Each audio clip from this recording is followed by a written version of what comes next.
I've been cheating since our third date. My wife told her friend over lunch. She said marriage only made it more thrilling. She had no idea I was sitting 2 tables away. I didn't say a word. I went home, took her name off everything, and sold the car I bought her, along with every luxury item she'd put on my credit card. She came home to an empty closet and divorce papers on the kitchen table. She'd been calling me every night since, screaming, crying, begging. 6 weeks ago, my life was predictable. Now I live in a new apartment with a new number, staring at a future I never imagined. And honestly, I've never felt more at peace. Names have been changed for obvious reasons. My wife, let's call her Vanessa, and I have been married 4 years, together for 6. I'm 36, work in commercial real estate development. She's 32 in pharmaceutical sales. No kids. Something we agreed on and revisited every year. I thought we were strong. Not perfect, but solid. The truth hit me on a random Wednesday. I was eating alone at a downtown bistro, one of those places with outdoor tables that blend into the next place. I was early for a 1:30 client meeting that got canceled last minute. Instead of going back to the office, I stayed, eating and catching up on emails. Halfway through my sandwich, I heard a laugh I knew. Vanessa had just been seated about 15 feet away with her friend Melissa. They hadn't seen me. I was mostly hidden behind a big potted plant, and they were deep in conversation. I was about to say hi when I heard my name. So James still doesn't know? Melissa leaned in, whispering.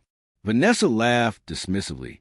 God, no, he's totally clueless. I froze, my fork in midair. Something in her voice told me not to speak, just listen. I've been cheating since our third date, she said, sipping wine. Being married made it more fun. Something about wearing his ring while hooking up with someone else just adds a rush. Melissa gave a nervous laugh. How many guys are we talking about? Total? Around 12. Right now? Just 3. 3? How do you even keep that straight? It's easy.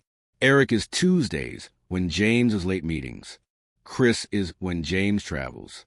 And Michael's different. More than sex. I sat there, completely still, listening to my wife casually dismantle our entire relationship. She even broke down how she keeps it all hidden. Separate email accounts. A second phone. A credit card I never even knew existed. James makes it easy, she said. He's so trusting. So predictable. Always home when he says. Always tells me his schedule. I always know where he is. Not worried he'll find out? Sometimes I kind of want him to, Vanessa admitted, lowering her voice. But he won't. He sees what he wants to see. And even if he did, what's he going to do? The house is in both our names. My name's on his accounts. He'd owe me alimony. He's too logical to blow everything up. They changed the subject after that. But I'd heard enough. I paid my check and left, careful to avoid being seen. I drove home in this eerie calm. No rage, no tears, just this cold, focused clarity I'd never felt before.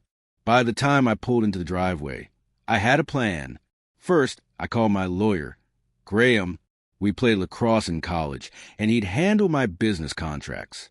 I gave him a quick rundown and asked how fast he could file for divorce. I can have the draft ready by Friday, he said. But James, don't confront her yet. Be smart. Get proof. Protect yourself. I'm already on it. I told him. Then I opened all our financial accounts. Most of them were joint. IT was a decision I'd never second-guessed. Until now. I didn't wipe out our accounts. That would have caused legal issues. But I did move my latest paycheck out of our joint account and into my personal one, the one Vanessa didn't check. Then I made a list of everything she'd bought on my dime. The Audi I gave her for her 30th, designer bags, jewelry, technically all gifts legally hers. But I knew she only cared because they showed off her lifestyle. More important than the stuff she had were the things I couldn't lose. My grandfather's watch, old photo albums, books and records that mattered to me, and the vintage motorcycle in the garage. It had been my dad's. Those were the priorities.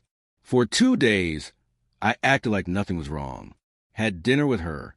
talked about work, even had sex when she initiated it on Wednesday night. All the while, I was replaying every lie in my head, every fake work crisis, every girl's night. All of it suddenly made sense. Friday morning, she left for a conference in the city. It was supposed to last 3 days. Now I knew it probably involved Special Michael. As soon as she pulled out of the driveway, I got to work. First stop, the bank. I took her off all my personal credit cards. Couldn't touch the joint ones yet, not without tipping her off. But at least I could block her from racking up new charges in my name. Next, I called a buddy who owned a luxury dealership. Told him I needed to sell an Audi, fast, even at a loss. Since the car was in my name, it was legally mine. He agreed to handle everything, no questions asked. Then I headed home and packed only the things I couldn't replace. Not enough to make it obvious if she came home early, just the stuff that really mattered. I took them to a storage unit I'd rented that morning. After that, I contacted a high-end consignment shop about her luxury collection, all of it paid for with my cards. The owner sensed it was a quick sale and came to the house that afternoon. He offered a fair price. Handbags, shoes, clothes she'd worn once for Instagram, then tossed in the back of the closet. By evening, I'd signed a 6-month lease on a new apartment across town. It came furnished, rental company basics. I set up mail forwarding, changed every password I had, canceled my name from our joint gym membership, streaming apps, and wine club. Graham, my lawyer, came through with the initial divorce paperwork. It wasn't final. It takes time, but it was enough to send a clear message. I left the documents front and center on the kitchen table with a short note. I know everything. Don't contact me. My lawyer will be in touch. The consignment guy came back Saturday to pick up the sold items. The Audi was hauled off to my friend's dealership. I took one last walk through the house, then locked up and left key on the counter. By Saturday night, I was in my new place. New apartment, new phone, new number. I waited. Vanessa came home Sunday night, early. I knew because I watched it all happen on the home security cameras. She didn't know I could access them remotely. I saw her pull in, heard her calling my name, watched her notice things were missing. Then she ran upstairs, came, back down, found the papers. Her face said it all, confusion, then shock, then calculation, and finally fear. She grabbed her phone and called me. It went straight to voicemail. She tried again, and again. Eventually, she just sat there at the table, flipping to the paperwork.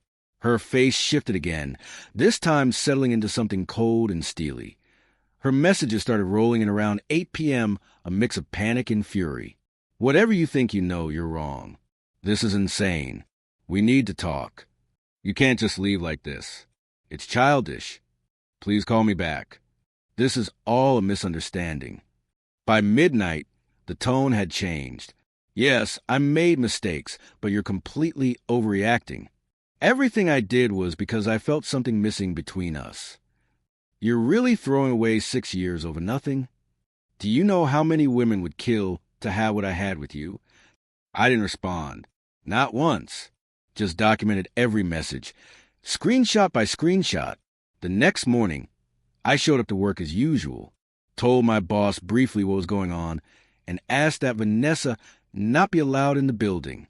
He agreed, no questions asked. Later that afternoon, Graham called. Apparently, Vanessa had gone to his office in person, demanding to know where I was. He reminded her that all communication needed to go through lawyers, especially in divorces involving cheating. She stormed out in tears, but not before threatening to destroy me if I didn't talk to her directly. Over the next several days, she tried every manipulative move in the book, called our mutual friends, told them I was having some kind of breakdown, showed up at my parents' house. They didn't give her my address. She even filed a missing person report that got dismissed the moment I spoke to the officers myself. After 2 weeks, her approach changed again. Now she was leaving voicemails in tears, apologizing, begging, promising to do whatever it took. When that didn't work, she switched to threats, said she'd take everything in the divorce. By the third week, she was accusing me of stealing family heirlooms, things she claimed were missing. Most of them didn't exist. And the rest? I had receipts. Through it all, I stayed completely silent. No texts, no calls, no engagement. Nothing she could twist and use against me. Graham handled everything. When it was necessary, we presented evidence. Plenty of it. Footage from my home security system showed her bringing men into the house while I was away. One of her burner phones, left behind in her rush, gave us even more proof. Now, 6 weeks in, the divorce is going pretty smoothly, all things considered. The house is being sold. Assets are being split per the prenup she signed, without reading carefully. She's getting less than she expected, more than she deserves. Vanessa still calls my old number every single night, usually between 11 p.m. and 1 a.m. screaming, crying, pleading. I know, because the voicemails get forwarded to an email I check once a week. I don't listen to them anymore. Just log the timestamps and send them to Graham. Last week, I ran into Melissa at a coffee shop. She looked uneasy but still walked up to me. "I'm sorry," she said softly. "If I'd known you were there that day." I cut her off. "You'd have done what?" Warned her? Helped her keep lying? "I don't know," she admitted. "But for what it's worth, she's a wreck. She's lost weight. Keeps calling in sick. Her company's talking about letting her go." I nodded, not out of sympathy, just acknowledgement. Actions have consequences. As I turned to leave, Melissa asked, "Do you ever think about giving her another chance?" The question almost made me laugh. Would you trust someone who cheated on you for 6 years? Who had a whole system for hiding it? Who risked your health sleeping around? "I guess not," she said quietly. "Then there's your answer." Sometimes I think about the version of me sitting at that restaurant 6 weeks ago, totally unaware, planning a life with a lie. I don't pity him, but I'm glad I'm not him anymore. The future I imagined is gone, but so is the deception. And honestly, that's a trade I'll take any day. Things are starting to feel more real now. Vanessa thought she had me all figured out. Too practical, too predictable to actually walk away, even if I found out about her cheating. And she wasn't completely wrong. I am practical. I am methodical. But what she failed to understand is that those same traits don't just make me steady. They make me dangerous when pushed. She gambled I'd either never find out, or that even if I did, I'd be too scared to change to do anything. She lost. And now we're both living with what that means. Update. 3 months later, since a lot of people asked, here's where things stand now. The divorce was finalized last week. It went quickly thanks to the prenup and the mountain of evidence. Vanessa showed up to the final hearing, looking like a ghost of herself. Quiet, worn out. She didn't contest anything, not one item. Most likely her lawyer advised her it would just drag things out and cost her more in the end. We sold the house fast. This market's been hot. After clearing the mortgage, the leftover money was split per the prenup. 70-30 it's in my favor since the down payment came from my premarital savings. She tried to argue that her contributions to the marriage deserve more, but once the evidence of her long-term cheating came into play, any leverage she had disappeared. Work has been my outlet. All the time and energy I used to spend on the marriage got redirected into my career. Closed 2 of the biggest deals of my life. Got promoted. Funny how my personal life fell apart while my professional life took off. I'll take it. Vanessa? She got fired. Her pharma sales job let her go. Last I heard through mutual contacts, she moved back to her hometown, living with her parents, working retail. That luxury life she built off my wallet? Gone. Just gone. The late night call stopped about a month ago. Her final voicemail was nothing like the others. No yelling. No sobbing. Just quiet acceptance. I get why you did it the way you did. I wouldn't have listened any other way. I'm sorry, for whatever that's worth. Honestly, it's not worth much. You don't undo 6 years of betrayal with one voicemail of clarity. As for me, I've started rebuilding. Bought a smaller house in a different neighborhood. Nothing fancy, but solid. Something I can put work into. Reached out to old friends I neglected during the marriage. I'm even dating again, casually. I'm upfront about my trust issues. People appreciate the honesty. Some folks say I was too cold, too calculated, that I should have confronted her face to face. But I ask, what would that really have accomplished? Let her twist the story? Move money around? Accuse me of things I didn't do? The clean exit wasn't just about protecting my heart. It was about protecting my future. Others say it sounds like I wanted revenge. But this wasn't revenge. It was cause and effect. I didn't set out to ruin her life. I simply removed myself and my support from it. What fell apart afterward was hers to deal with. The biggest lesson I've learned through all this? Trust your gut. Looking back, there were so many red flags I brushed off. Late nights, vague excuses, big swings between emotional distance and sudden affection. The clues were always there. I just didn't want to see them. If you're going through something similar, protect yourself first. You can process the emotions later, once you're safe. And remember, someone who can lie to your face for years isn't the person you thought they were. Act accordingly. Edit for clarity. Some folks asked if selling the Audi was legal. Yes, 100%.